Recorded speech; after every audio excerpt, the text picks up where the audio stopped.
an experience of being unsafe, or have been in a situation of interpersonal danger, physical abuse or physical neglect, emotional abuse, emotional neglect, if in our system we have a backstory that holds extreme fear, then that fear can easily be triggered. And one of the things that can trigger us is not having the choices to get away from what we don't like. And the second thing that can trigger us is beginning to meddle with our habitual breathing patterns. If the mind comes in and tells the breath what to do, sometimes the breathing mechanism or the breath can panic. And that may sound potty, but we've got different parts of our brain. Part of our brain kind of does the breathing when we're busy doing other things. But another part of our brain, towards the front of our brain, has the capacity to ask the breath to change shape. And those two can accidentally get into a conflict with each other. So then let's look at the situation where we enter into a meditation hall or a meditation class, or even just sitting at home with a meditation tape. And the meditation begins and the teacher is kind of in control. So already we see a situation where the teacher is telling the student, you or me, what to do. That may trigger a memory of someone telling us what to do and how unsafe that was. And we may not be thinking or recognizing it with this part of the brain at the front, the part that can know what's happening, but the part in the brain stem at the back here, the old part, may remember, last time somebody was telling me what to do, and then the anxiety can start up. As I'm doing this recording, if the words start to trigger you, please know it's fine to press pause or stop this tape at any time. It may not be helpful for you today to listen to this stuff if you find it triggering, or you might want to use touching onto what you're sitting on, just to find the bigger picture of the world around you, just letting your body settle down onto what you're sitting on. If you feel okay to continue, then I'll carry on. So the teacher is in a position of power over the student, telling the student what to do. And it's quite dependent on the words that the teacher is using. And very often the words are instructions or directions. And if the teacher is using words that tell us what to do this, feel your body on the floor, is telling the student what to do. And that can just trigger a memory of being told what to do. Feeling your body on the floor, feeling your body on the chair is an invitation, which you as a student are really welcome to pick up or not pick up, to do to some degree. Feel your body on the chair can sound like an order. You must feel your body on the chair, and it can also trigger, can I feel my body on? I can't, I must be failing. And that, I must be failing, can trigger the sense of I'm not safe because I'm not good enough, I'm not doing well enough. That can release a little bit of adrenaline. That little bit of adrenaline is picked up as, we're not safe. That triggers a bit more adrenaline, we're not safe, check it out, can we escape? And then we realise we're stuck here doing this. We can't escape. We've been asked to sit and pay attention until the ending bell rings. And so we've got this interaction of moments of somebody telling us what to do. We can't escape, we've got to stay until they say we can finish with the ending bell. We have to try and do what they're telling us to do.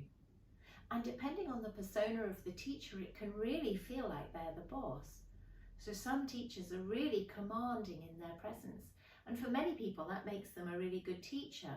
But I know for me, I found that quite scary. And in my own teaching, I've tried to progress from being a teacher who's telling my students what to do to being a teacher that's inviting my students to experiment and see what helps them. But I know I fall back into the old patterns. And so this isn't about condemning teachers that have got it wrong or condemning teachers that have inflicted suffering and distress on us. It's just about recognizing how that whole system of engaging with meditation or mindfulness practices hasn't necessarily understood the needs of the people in the room who are living with trauma or distress, extreme distress of trauma. And if you are the person living with extreme distress and trauma, it's really important to know and understand these triggers, to recognize and realize there's nothing wrong with you.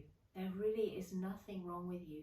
Some things happened in your past, some things happened in my past, and they are remembered in the deep recesses of a part of the brain that's hard to reach with what might be called rational thinking. I do hate the term rational thinking.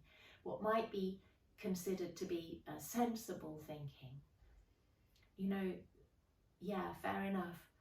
It's a good idea not to get worked up when there's nothing to get worked up over. But the system that gets worked up is beyond reach of those words. And so the best way to support ourselves if we are one of these people is to know finding a teacher who's offering invitations for you to go at your own speed, in your own way, discovering what works for you, and having permission at every stage to stop whenever it feels like too much or unhelpful, so that you can really trust your own mechanisms for safety and build a practice step by step, just this step, one step at a time, into a set of practices or approaches which are helpful to you. Being allowed to stop is absolutely central. Being allowed to choose whether to have your eyes open or closed. So the idea is, in some schools of meditation, that closing the eyes is a good idea, and in other schools of meditation, having the eyes open is a good idea. So really knowing that it's depends who the teacher is and what their it's called lineage, their backstory is, as to whether you have your eyes open or closed, and dispensing with all of that and letting you in the moment choose. It's helpful right now to have my eyes open, to take in the bigger picture, to have other things to notice. It's helpful right now to have my eyes closed, to connect to what I feel inside, and to give yourself the freedom to move between these two. So if you hear an instruction with the eyes closed, really giving yourself permission to ignore that, if that's what's helpful to you, to change between eyes open, eyes closed. So something about the way in which the teacher is saying this, something about the permission to have eyes open and closed, something about the permission to stop when you need to stop, and something about the permission, lastly, to switch between what the teacher is inviting you to do to something that you know is more helpful for you. So the teacher might be inviting you to pay attention to your foot, but it's more helpful for you right now to pay attention to your breath, or to pay attention to what you see. So when you're following guided meditations, it can really feel like, oh, this is the thing I'm meant to be doing. And to lose touch with the fact that actually all we're ever doing is experimenting in this moment, discovering in this moment what's helpful to me. So yeah, you can follow the instructions along, but if at any point they're unhelpful, you can move to something that's more helpful for you. So I hope this has thrown some light on why meditation can sometimes be difficult. If you've tried it and thought it's not for me, I'm hoping this little clip will give you a chance to reconsider what happened then, and actually that's not going to happen if I follow these steps and use the practices on this website. So if you have any questions about this, any comments about this, any further information that might help me with other students about your experiences of this, please do engage with the blog or the question and answer Zoom.